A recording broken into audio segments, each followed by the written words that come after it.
Bureau Chief Dracolin had explained, in precise terms, that the human was wrong. He had done this on 3 separate occasions across 11 days. Each time, he had accompanied the explanation with the relevant compliance certificate, the certification date, the name of the Verithin environmental officer who had signed it, and the regulation number that authorized the sign-off. Each time, the human Zara Kesh, 24 years old, exchanged placement in compact environmental compliance, officially assigned to data entry and cross-referencing of archival submissions, had listened without interrupting, nodded once, and left his office. Each time she had come back. She was back now, standing in front of his desk with a data card and an expression he was beginning to find specific and inconvenient. It was not a challenging expression. It was the expression of someone who had found a discrepancy and wanted to resolve it, the way a calibration technician wants to resolve a reading that is slightly off, not because it is catastrophic, not because anyone is accusing anyone of anything, but because it is slightly off, and that is enough.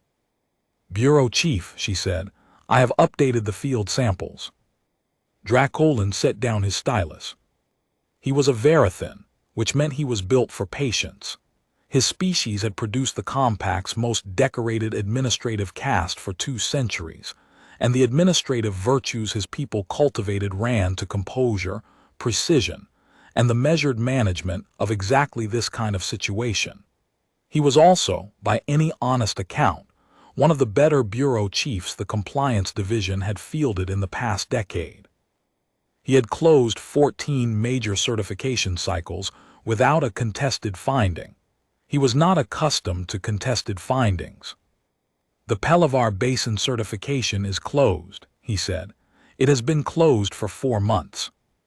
"I know," Zara said. "I read the closure report. The atmospheric particulate readings are in the archive. I cross-referenced them." "That was not your assignment."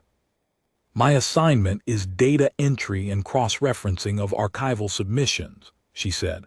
"I was cross-referencing archival submissions." He could not technically object to that.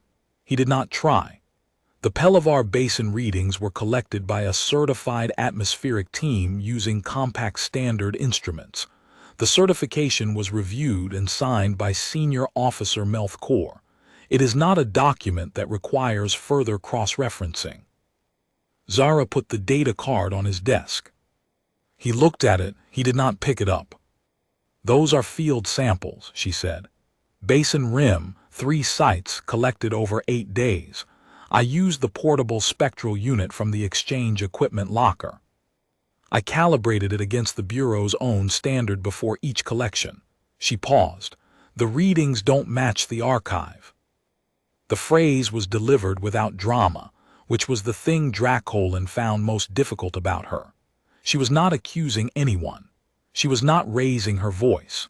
She was simply reporting a discrepancy with the equanimity of someone who expected the discrepancy to be explained away and had therefore come prepared for the conversation that would follow.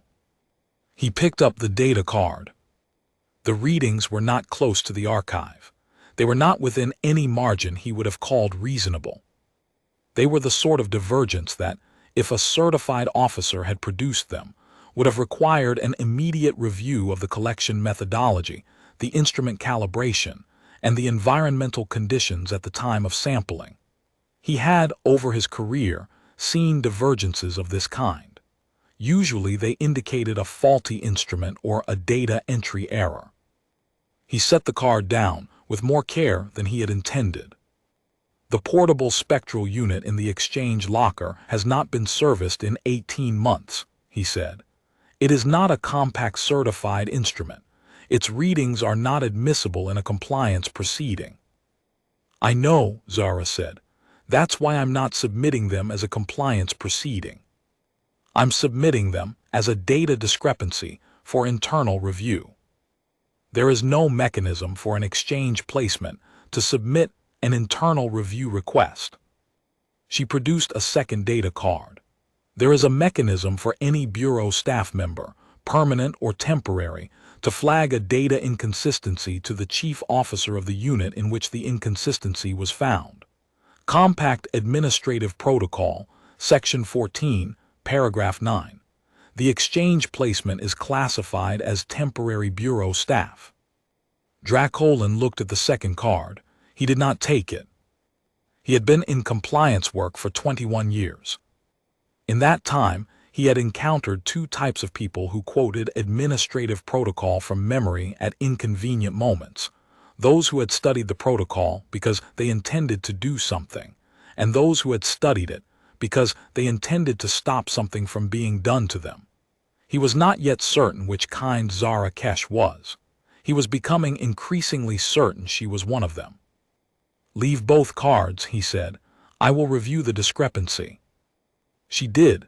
She left without saying anything further, which he found, in its own way, less reassuring than a parting argument would have been. He reviewed the discrepancy that afternoon. He had intended to spend 30 minutes on it, enough to document a reasonable methodology objection and close the matter cleanly. He spent 2 hours. The spectral unit she had used was outdated and uncertified, but she had calibrated it against the Bureau standard at 3 separate collection points and attached the calibration logs. The methodology was not clean, but it was consistent. The readings, whatever their legal status, were internally coherent, and the divergence from the archive was not the kind that came from a faulty instrument. He opened the original Pellavar Basin file. Senior Officer Melthkor had certified the basin as compliant with atmospheric particulate standards under Protocol Class 7B, which governed secondary industrial sites. The certification had been reviewed by 2 additional officers, both of whom had signed without notation. The file was complete, properly formatted, and had cleared the Bureau's internal audit cycle without a flag. Dracolin spent another hour with the collection methodology in the certification file. Then he spent 20 minutes looking at nothing in particular. The collection points in the original certification were all rim-adjacent, high-elevation sites, wind-exposed, selected in accordance with the standard Protocol 7B sampling grid.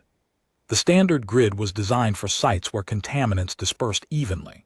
Dracolin knew, because he had written a guidance amendment to it 6 years ago, that the grid produced systematically low readings in enclosed basin environments where particulates settled in low-elevation zones rather than dispersing. He had written that amendment because someone had noticed the discrepancy in a different basin on a different world and flagged it through internal review. The amendment had been incorporated into Protocol 7C, which governed primary industrial sites. It had not been retroactively applied to 7B. The Pellavar Basin was a 7B certification. Zara Kesh's collection points were all low elevation. She had not used the standard grid.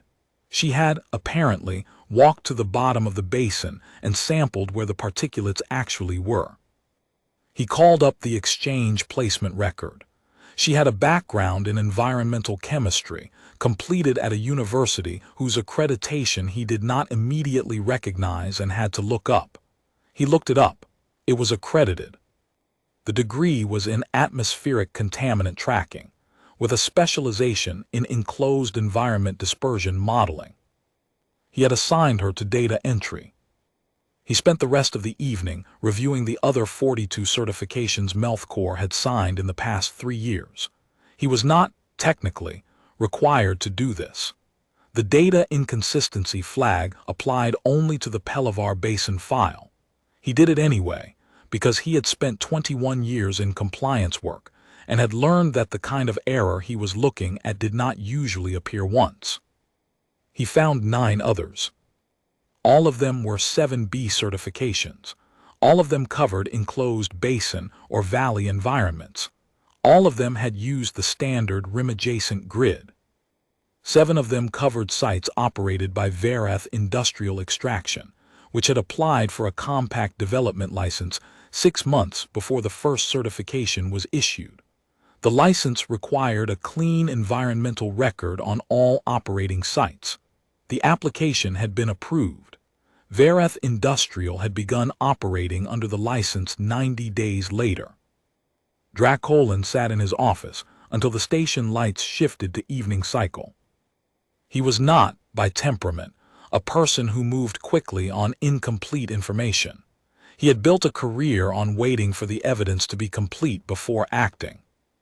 But he also understood, very clearly, that he was looking at 10 certifications that had been produced by his bureau, under his administration, using a methodology he had personally flagged as inadequate in a different context 6 years ago, and had never checked against the existing 7B archive.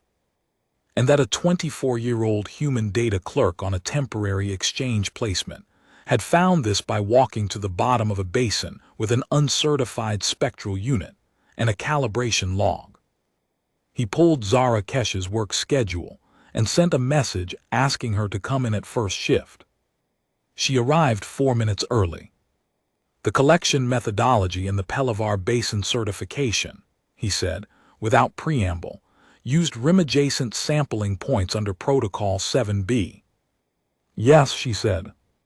You are aware of the particulate settlement behavior in enclosed environments. It was my dissertation topic, she said. Settled zone sampling versus dispersal zone sampling. I noticed the grid points in the archive were all rim-adjacent on my 4th day. Your 4th day? I wanted to be sure before I said anything, so I went and collected samples. She paused. The first time I brought you the data, I thought it was a methodology error, an oversight. By the 3rd time, I wasn't sure. Dracolin looked at her for a moment. She was watching him with the same expression she had worn in every previous meeting, the calibration technician expression, the slightly off-reading expression, the one that wanted to resolve the discrepancy. There are 9 additional certifications with the same collection pattern, he said. She nodded, as if this did not particularly surprise her. 7 of them are associated with a single industrial operator who holds a development license from this bureau. She nodded again. I cross-referenced the license applications last week. I thought you should know that part before I said anything else. She put a 3rd data card on his desk. I also filed a data inconsistency flag for each of them, separately. Under Section 14, Paragraph 9, the timestamps are on the card. They were filed before I came in today. Dracolin looked at the card. He picked it up this time. Timestamps, 1 per certification. Filed between 3rd shift and 1st shift, in the hours between his message and her arrival. She had not come in to tell him what she had found. She had come in to tell him that it was already on record.